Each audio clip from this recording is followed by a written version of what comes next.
Mon invité aujourd'hui dans Grizzly Media, c'est quelqu'un que tout le monde connaît, ou du moins tout le monde a déjà entendu parler. C'est quasiment une légende du côté de la Beauce, puis je pense même que ça dépasse un petit peu les frontières de la Beauce. Clément Côté. Bon, jusqu'à présent, ça vous dit peut-être quelque chose, peut-être pas. Le clown Cléobule. Oh, là on allume plusieurs lumières. C'est lui mon invité aujourd'hui. Salut Clément, ça va bien? Oui, ça va bien. Clément, la première question, là, puis je la pose, ça fait combien d'années que le clown Cléobule se promène dans les festivals, dans les fêtes d'enfants, dans un petit peu partout à travers la Beauce puis à travers le Québec, parce que t'es un petit peu partout aussi, là. Oui, là j'arrive du Nouveau-Brunswick, même à Saint-André, mais c'est ça, ça fait 25 ans que je fais ça à temps plein. Et puis quelques années avant, je faisais ça occasionnel, l'hiver surtout, là, parce que je travaillais l'été en foresterie. Bon, la seconde question, là, c'est comment c'est né ça, Cléobule? Pourquoi décider de divertir les enfants comme ça? Ça a commencé, moi je faisais des chansons, j'enregistrais des chansons dans des studios à Saint-Georges. Et puis à un moment donné, j'ai fait une chanson pour enfants, c'était une valse. Puis je la vendais dans le salon des artistes artisans à Saint-Georges. Et puis là, après ça, on m'a demandé pour faire le Père Noël. Après ça, parce que les gens ont vu que je faisais des affaires pour enfants. Après ça, le Père Noël, après ça, la mascotte, Érabelle. Et puis ensuite, le clown Cléobule. Puis Cléobule, je l'avais déjà ce nom-là d'avance parce que quand j'étais jeune, on me surnommait Cléo. J'avais checké dans le dictionnaire, puis Cléobule, Cléo, il n'avait pas, mais il y avait Cléobule. C'était un sage de la Grèce antique, habile à composer des énigmes. Alors, j'avais déjà mon nom de clown, puis j'ai tout le temps été un clown à l'école et tout, là. Selon toi, qu'est-ce qui fait le succès de Cléobule? Je pense que le succès, c'est un gros mot, hein, par bout.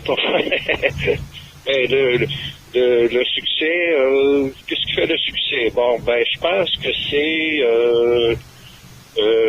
la gentillesse du personnage et puis qui est drôle. À part de ça, je pense que c'est ça. Qu'est-ce qui différencie Clément Côté de Cléobule? Est-ce qu'il y a un petit peu même de Clément Côté dans Cléobule?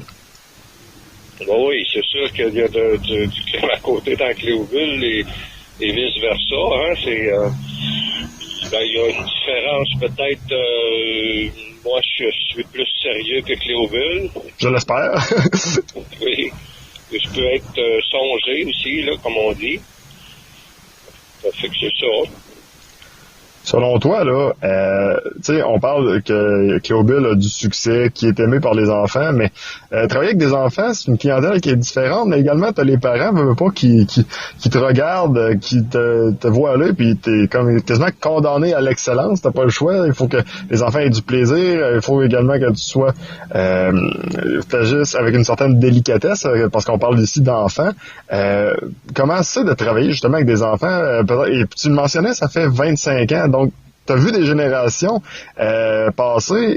Peut-être les principales différences également que j'aimerais t'entendre là-dessus.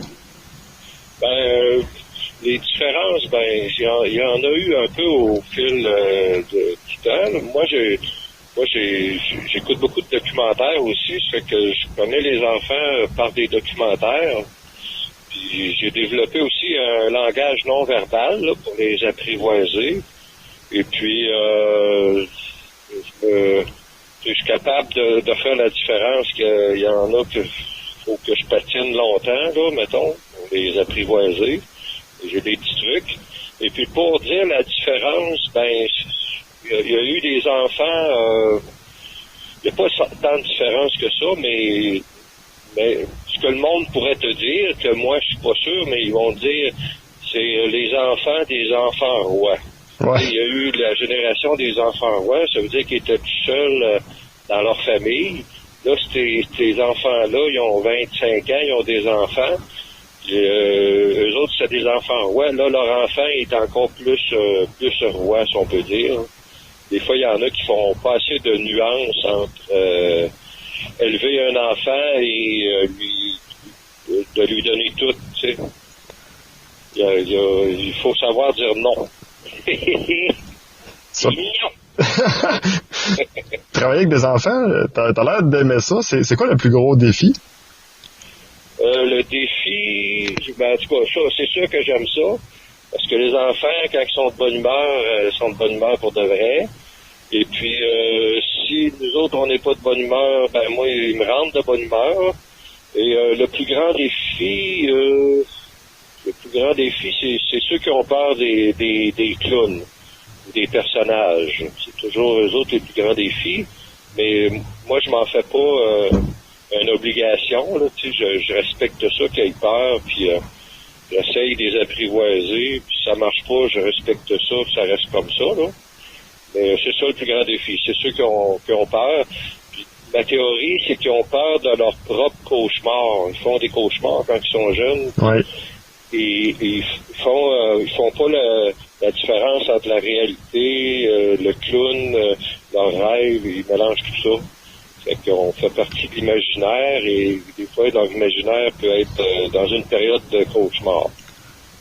On parle de cauchemar. Il faut absolument que je te parle de ta participation à Zone Toxique. Il y en a plusieurs qui t'ont pas reconnu. Il y en a plusieurs qui t'ont reconnu également. Comment t'as trouvé ça, faire ça, Zone Toxique? Ah, ben, j'aimais ça beaucoup. J'ai fait ça pendant 2 ans. La première année, quand ça l'a ouvert, là, puis moi, je travaillais déjà avec les lois. Mais moi, j'étais pas très partant pour faire quelque chose dans Zone Toxique parce que avec Cléo Bulle, mon personnage, j'essaie de créer du positif, tandis que là, Zone Toxique, c'est négatif. Puis moi, quand j'étais jeune, je jouais de la guitare, puis j'allais voir des spectacles heavy metal, etc. Puis, tu sais, j'aurais pu faire du heavy metal facilement, chialer contre la société et tout ça, mais j'ai décidé d'essayer de créer du positif. Ça fait que là, pour Zone Toxique, moi, j'étais pas partant tant que ça, mais là, j'ai dit, je vais y aller, puis je vais essayer de faire rire le monde, puis leur faire peur en même temps pour pas qu'ils rentrent pour de vrai dans le manoir. Ça fait que je leur faisais peur en même temps pour je les faisais rire. Des fois, il y en a qui en reviraient parce qu'ils avaient vraiment peur de rentrer là. C'était un petit peu mon but aussi de leur faire peur dans le sens réel de l'affaire parce que ça l'influence nos rêves et nos cauchemars. Tout le monde le savent, ça, mais ils vont pareil. Puis des fois, ils amènent des jeunes enfants, puis là, moi, je leur disais, il y en a qui ont reviré de bord aussi. Là, c'était ça. Là, ça m'a donné un plus aussi de voir de travailler dans ce sens-là. C'était pas juste de faire peur, ça jouait dans la nuance de faire peur, de faire rire, puis de faire réfléchir. Tu sais, c'était souvent sur la ligne, là. Des fois, il y en a qui rient jaunes, des fois, il y en a qui rient sans le savoir pourquoi. Puis après ça, ils comprennent. C'est ça, la patente. Selon toi, Clément, est-ce qu'un clown ou un amuseur pour enfants, c'est également un certain psychologue? Est-ce qu'il y a même des enfants, des fois, qui t'ont confié des choses? Oui, ça a déjà arrivé en Père Noël, là, que j'ai déjà eu des confidences. En clown aussi, des fois, ils ont des comportements qui peuvent être bizarres, mais on n'est pas obligé d'en faire un cas, tu sais. Faut s'adapter. Moi, j'ai toujours été un peu comme, supposons, je travaille avec des handicapés. J'en fais pas une différence. Là. Quand je travaille avec eux autres, ils sont comme ils sont, je les prends comme ils sont. Et puis, tu sais, c'est ça, il y a comme une philosophie en arrière de ça, là, c'est que tout le monde est pareil un peu, puis on est tous des humains, faut les prendre comme ils sont. Il va maintenant avec les questions shotgun. Questions shotgun, je te pose des questions. Elles sont pas écrites nulle part, ça sort de ma tête d'une claque, puis t'as même pas le temps d'y réfléchir, faut te répondre tout de suite. OK. On y va avec la première qui est quand même relativement simple. Est-ce qu'il y a beaucoup de compétition dans ce milieu-là? Est-ce que tout le monde, c'est comme la bataille pour avoir les contrats? Alors, il y en a de plus en plus que moi, j'ai subventionné l'école de cirque à Québec.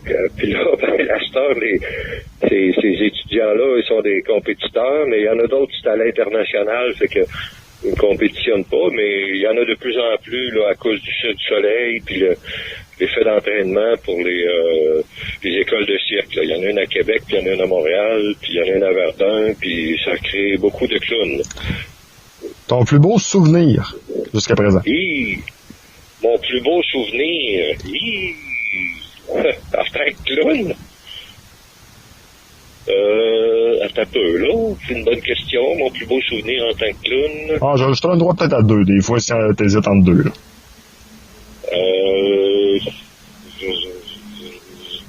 Je sais pas, là, ce qui était drôle, quand ma petite fille avait 3-4 ans, là, on arrivait au centre d'achat, puis il y avait ma photo sur les portes. Puis là, les portes s'ouvraient tout seules, puis là, on faisait comme si je pesais sur mon nez, mais ça ouvrait tout seul, fait que ça, c'était drôle. je sais pas, je pourrais pas te dire, là, j'en ai plein, mais ça se mélange, là. Ta plus grande fierté? En tant que clown? Oui, bien sûr. Ma plus grande fierté, Caroline Debin. Je vais dire que ce que d'autres artistes ont dit avant moi, là, c'est de durer. Ça paraît niaiseux, là, mais un artiste qui peut durer, c'est de durer dans le temps. C'est comme une fierté de dire que on est encore là, on est juste un feu de paille, et puis c'est ça, c'est la durée. Et la dernière, mais non la moindre, le jour où tu vas prendre ta retraite, parce que j'imagine qu'un jour, il va y avoir une retraite, pas tout de suite, là, t'es encore bon plusieurs années, mais le jour où tu vas prendre ta retraite, qu'est-ce que tu voudrais que les gens se rappellent le plus de Cléobule le clown? Et je te dis, qu'il y avait beaucoup d'imagination, puis que moi, j'essaie de transmettre le plaisir d'avoir de l'imagination aux enfants. Je donne des ateliers d'art plastique, c'est vers ça que je tends. Puis j'essaie de mettre du positif aussi là, dans leur imagination. Puis ce serait ça. Peut-être là, qu'ils se souviennent que j'ai beaucoup d'imagination. Ah, puis je me garde avec une bonus. Là, je m'adresse vraiment à Cléobule, là, le vrai Cléobule. Si Cléobule avait un message à dire à tous ceux qui ont écouté cette entrevue-là, que ce soit des enfants, que ce soit des parents qui ont fait garder leurs enfants, que ce soit des parents qui, à l'époque, étaient enfants, grosso modo, là, tout le monde qui a connu Cléobule, mais il faut que tu parles en Cléobule. Qu'est-ce que tu dirais? Je vous laisse toute la diversité de l'être jusque dans l'infiniment simple. C'est si bien dit. Clément Côté, un gros merci pour ton temps. Bravo pour tout le travail que tu as accompli. Bravo également pour le travail que tu as accompli encore, non seulement pour ceux qui, à l'époque, étaient enfants, pour ceux qui sont devenus parents et qui accompagnent leurs enfants dans ces événements-là. Je pense que ça en prend du monde comme ça qui sont passionnés et qui aiment faire ce travail-là pour divertir nos jeunes et un peu la relève qui s'en vient tranquillement mais sûrement. C'est ça. Je te remercie beaucoup pour l'entrevue, puis je souhaite à tout le monde bien du plaisir et de l'agrément. Yes, l'agrément pour aller à la pêche, là, mais pour aller à la pêche des sourires. Parfait. On souhaite un sourire à tout le monde. OK. Salut. Salut.